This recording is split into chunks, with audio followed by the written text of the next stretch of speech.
Hi, and welcome to the NBA Economy Show. I guess we have some breaking news in the last couple hours. We've seen the first blockbuster of the offseason. Not really the offseason, the finals is still going on, but you can still make trades. They probably won't be finalized during the finals, but you can make trades at this time of season. And some teams need to make moves. And these are two teams whose offseason we expected moves.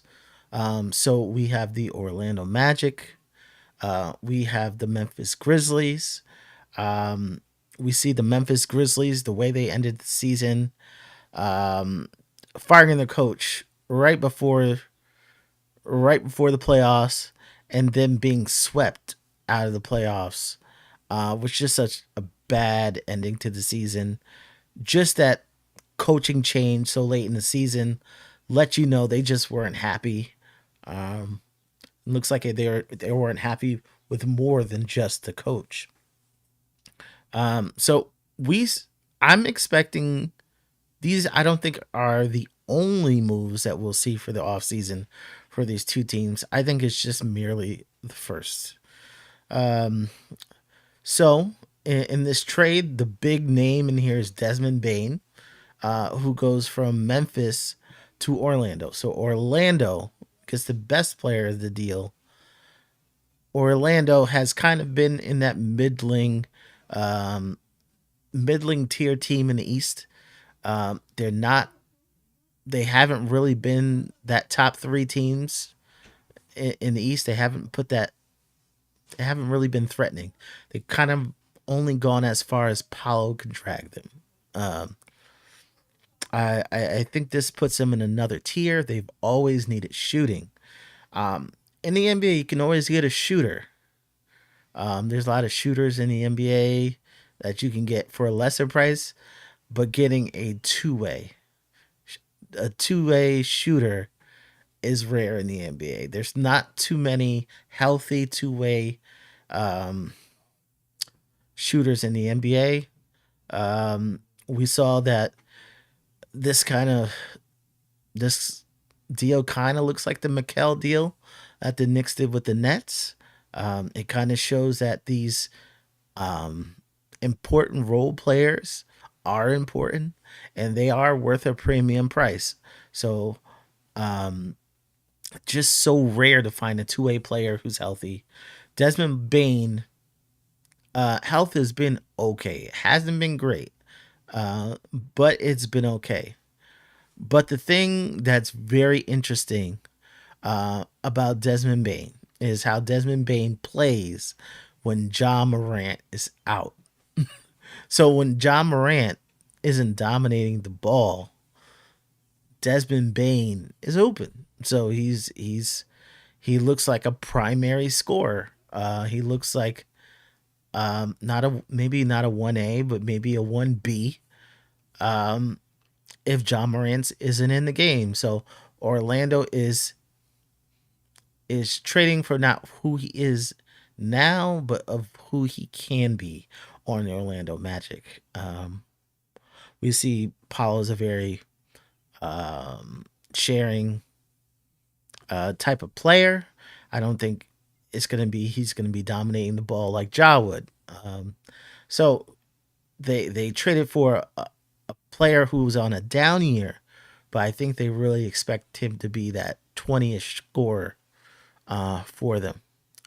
Um, so what goes the other way? So on the other way, they received Contavious Caldwell Pope, Cole Anthony, the 16th pick in this draft. Um, let me see, the 2026 first round pick from Phoenix. It's a Phoenix pick. 28 first round pick, 29 first round pick swap. So if Orlando has a higher pick, they can swap it, and a 2030 first round pick. This looks a lot like the New York Brooklyn trade. So Contavious Caldwell Pope, what he does he bring to Memphis. Well, I think he was included in this deal to get the numbers to work. Contavious Caldwell Pope, he never really worked out in Orlando like when they signed him. They signed him at a pretty big number, over $20 million a year for most of the years, because he was kind of that two-way player in Denver, but never quite worked in Orlando. Um, so you're just kind of making the deal work. Maybe a change in scenery, maybe a new place revives him, but he's not the focus. Cole Anthony always gives you energy, but he's inefficient. But brings a whole lot of energy. Something like that they can use on the Grizzlies. But I don't think this is all that's happening with the Grizzlies. We really have to figure out what direction they're going. Are they going to extend um, Triple J, Jaren Jackson Jr.? Um, how are they going to deal with their roster? What I'm going to do is we're going to check out the computer real quick, and we see the Shams email, the Shams tweet. Basically, what's happening in the trade, but what we're going to check out the trade machine, and what we'll do is we'll kind of do it in the trade machine. Let's see how it works out. So Desmond Bane, Cole Anthony, KCP, and we'll see what happens in the trade machine, even without the picks, because the picks, it says the deal fails. So, because they can't take back more salary currently. So we're gonna see how this deal develops, because this isn't the whole deal. So there's maybe some little side deal happen to make this work, but don't expect this to be finalized the way it is. I think there may be more teams joining in, and maybe some of these players on this side, KCP, or some players may be flipping around, or there could be some other trades to make this work in another trade. So I don't think we're by any means done. So we're gonna see what happens. But we can kind of look at the roster with the Magic.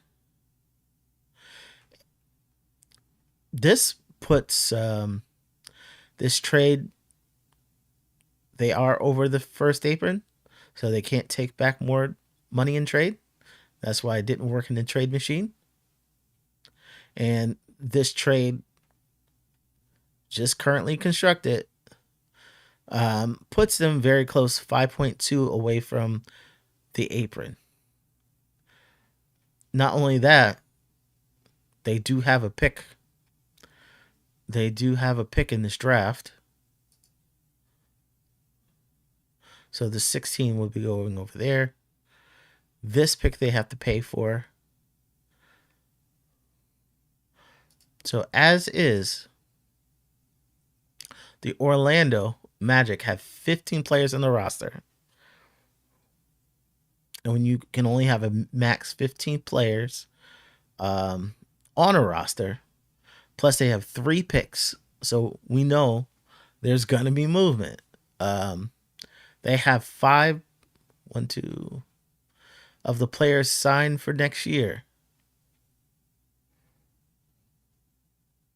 Team options: Caleb Houston, Corey Joseph, Jet Howard, Gary Harris, Anthony Black, Mo Wagner.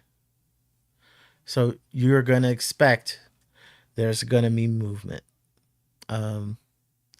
Perhaps they cut a couple players, or they'll consolidate. So take a couple players and trade for another player of lesser value. But don't expect this team to stay this way. What does it look like with the Grizzlies after this trade? Well, the Grizzlies have a lot of young players. Jalen Wells did really well for the Grizzlies, and I can see him taking a lot of the minutes um, that Desmond Bane had before. GG Jackson didn't play a lot last year after coming back from injury. Um, Vince Williams needs minutes. So you're going to get a lot more minutes for the young guys um, here in Memphis. Um, I'm not sure how Cole Anthony is going to fit into there or KCP. One thing I could tell you about Cole Anthony is the way his contract is structured. So last year he made 12.9. He makes slightly more this year. But his last year is a team option. So I'm not really expecting them to pick up this team option. So you can kind of look at Cole Anthony as an expiring deal. Um, they may hold on to it and expire, or they can trade it, and another team will just consider it kind of an expiring deal. So they have a lot to work with. If they're serious about winning, you'll probably see Cole Anthony traded later. Um, a lot of people are thinking about Jaren Jackson Jr. Do they extend him to his max and also give him a little bit more and expand his money this year? So we're gonna see with that. If anybody has any questions, I could definitely try to answer it for you. So one of the questions is Bane better than Bridges in your my opinion? Um, the prevailing opinion that is Bane is better than Bridges. Um, Bane is a better natural scorer than Bridges. Um, but Bridges is healthier. Bridges is like the Iron Man in the NBA. Um, I just think Bane is Bane has shown what the Knicks want Mikal to eventually be. It's like Bane has already shown it. Bane's already younger. So if Bane is doing it at this age, his ceiling could be even higher without John Morant, dominating the ball. So you never know how much better he's going to get, but what he's shown so far is plenty enough for Orlando. I think this puts Orlando possibly possibly top 3 or 4 in the East. The East is wide open. We see that Celtics aren't really expected to. I don't really expect it to be contenders this year. I expect them to make the playoffs, but I don't expect them to be contenders. But Orlando definitely has all the room. They're going to be aggressive, so they could possibly